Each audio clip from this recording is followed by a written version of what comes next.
황규영 작가와 함께합니다. 어서 오세요. 예, 안녕하세요. 자, 오늘 준비한 이슈는요. 지난 8월 8일 수도권에 집중호우가 내리면서 관악구 반지하 주택에 살던 세모자가 사망하는 안타까운 사고가 있었죠. 네네. 당시 윤석열 대통령도 현장을 찾았었는데요.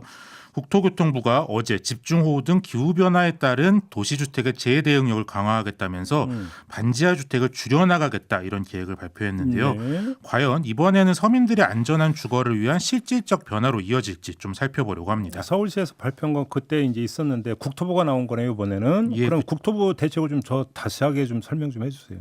우선 가장 눈에 띄는 건 지하나 반지하 주택의 신축을 원칙적으로 불허하겠다는 건데요.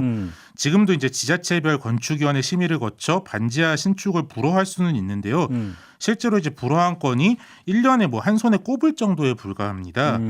그래서 이제 아예 금지를 원칙으로 하고 예외적으로 필요한 경우만 조례로 허가하도록 법 개정을 하겠다는 겁니다. 그러면 지금까지의 신축 건물에는 반지하가 많다 이런 얘기죠?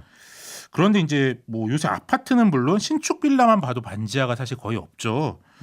이제 뭐 수요가 줄어든 것도 있지만 주차장 설치가 의무화되면서 한정된 면적의 반지하보다는 이제 필로티 주차장을 넣는 경우가. 그렇죠. 1층에 이제 주차장 하는 게 많죠. 네, 만들어야 되기 때문에요. 네.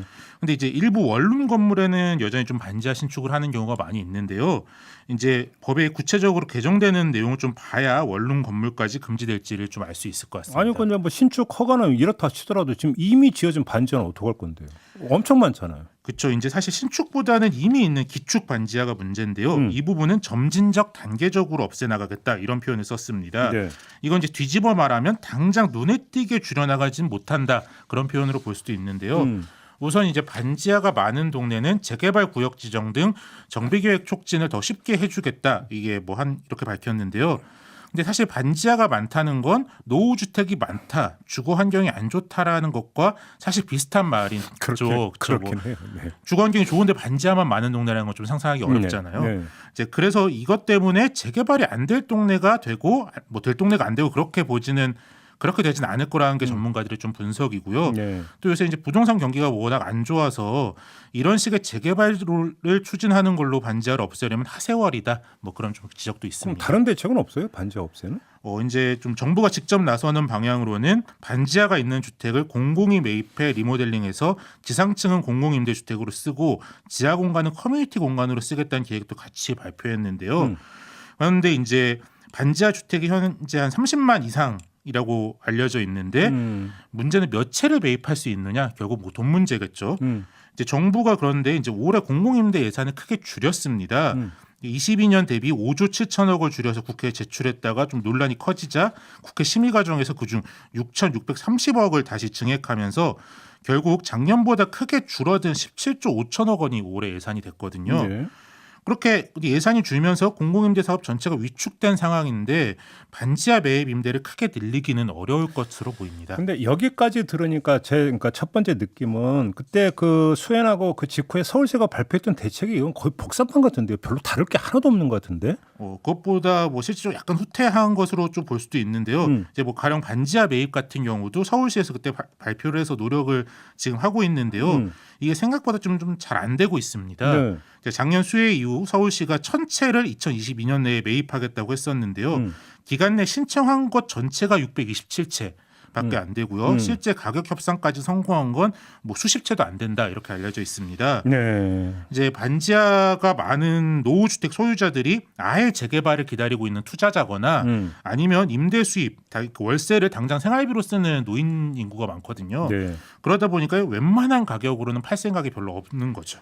반지하 살아보셨죠? 예, 저는 수혜도 입어봤습니다. 그러니까 저도 반지하 살아봤는데 다 알아요. 반지하 살면 골병 든다는 거. 근데 왜 사는데요? 돈 없어서 사는 건데. 뭔가 살고 싶어서 사는 게 아니잖아요. 결국은 이 문제는 반지하를 없앤다고 해서 뭐가 지금 되는 게 아니라는 거죠. 오히려 거꾸로. 그러면 수요 공급의 법칙에 따르면 없애면 공급이 주니까 가격이 오를 거 아닙니까? 기존 그렇죠, 반지하에 그렇죠. 대한. 그러면 형편이 어려운 분들은 더 힘들어지는 거 아니에요? 예, 갑자기 이렇게 선생님 말씀하시니까 제가 11년 전에 반지하에서 수혜를 입었던 기억이 나서 갑자기 좀 슬퍼졌는데요. 네. 이제 뭐 그래서 이제 공공임대주택 우선 공급 대상에서 반지하 가구의 비중을 2배로 늘리겠다 이런 계획도 같이 발표는 했습니다. 그런데 이제 우선 공급 대상자는 뭐 철거민, 장애인, 국가유공자, 비닐하우스 거주자, 다자녀 가구 등인데요. 이제 사실 누구 하나 안 급한 분들이 없죠. 이제 말씀드린 대로 공공임대주택 예산 자체가 줄어들고 있는데 전체 임대주택 수가 이게 증가하지 않고 대상자들 사이의 비율만 조절하게 되면 다른 계층의 입주기회가 줄어들 수도 있습니다. 아니 뭐 새로운 어떤 그 주거 대책을 제시를 하고 그다음에 뭘 하더라도 해야 되는 거지. 이게 아니면 아랫돌 빼서 윗돌 개는 것밖에 안 되는 거잖아요. 이게. 그렇죠. 이제 윤석열 대통령이 후보 시절 공공임대주택을 5만 1,000호 공급하겠다고 공약했는데 적어도 이제 올해 예산까지는 그게 뭐 지켜질 가능성이 좀 커 보이지 않고요. 이제 공공주택에 좀 충분한 공급 없이 특정 주거 형태를 뭐 때려잡는 거는 좀 서민 불편, 돌려막기에 불과하다 이렇게 볼 수도 있을 것 같습니다. 그러니까요.